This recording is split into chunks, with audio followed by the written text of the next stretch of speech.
Notre Dieu est un Dieu fidèle, prêt à pardonner, si nous nous humilions et confessons nos péchés devant lui. Deutéronome 7, 9. À cause de leurs péchés et de leur désobéissance, les Israélites furent persécutés et punis. Mais à chaque fois qu'ils s'humilièrent, Dieu écouta leurs prières. Il intervint, les aida et les bénit abondamment. Ainsi donc, si vous tournez vers lui avec une foi véritable, vous apercevrez que celui qui est un Dieu d'amour et de miséricorde ne vous renverra pas à vide. Dans 1 Jean 1,9, nous lisons « Si nous confessons nos péchés, il est fidèle et juste pour nous les pardonner et nous purifier de toute iniquité. » Il est possible que vous l'ayez beaucoup attristé, mais si vous revenez avec une réelle repentance, si vous confessez vos péchés et croyez de tout votre cœur que le Seigneur Jésus-Christ s'est chargé de la condamnation et du châtiment que vous avez encouru pour toutes vos transgressions, même pour vos pensées, qu'il a versé son sang précieux pour vous purifier et vous garder absolument indemne de toute souillure, alors à l'instant même où vous croyez, frères et sœurs en Christ, chers amis, vous êtes pardonnés instantanément. Si nous avions la même humilité, si nous confessions nos péchés et obéissions à ses paroles, confiant dans sa miséricorde et sa compassion, frères et sœurs, chers amis, il nous pardonnera, nous restaurera à l'instant T.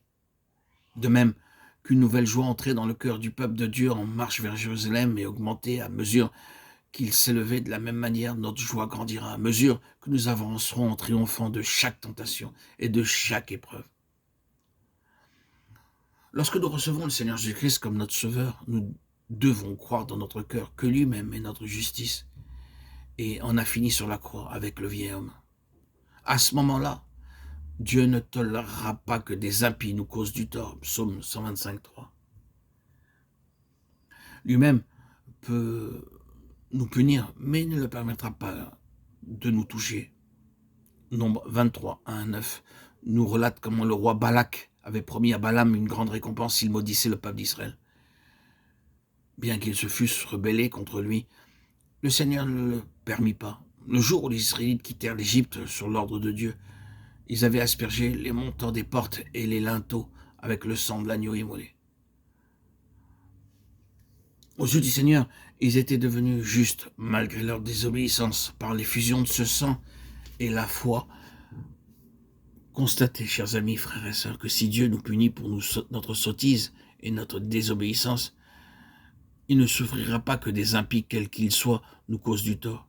Ils essaieront d'y parvenir par toutes sortes de manières, mais le peuple de l'Éternel a l'assurance qu'il sera bel et bien protégé.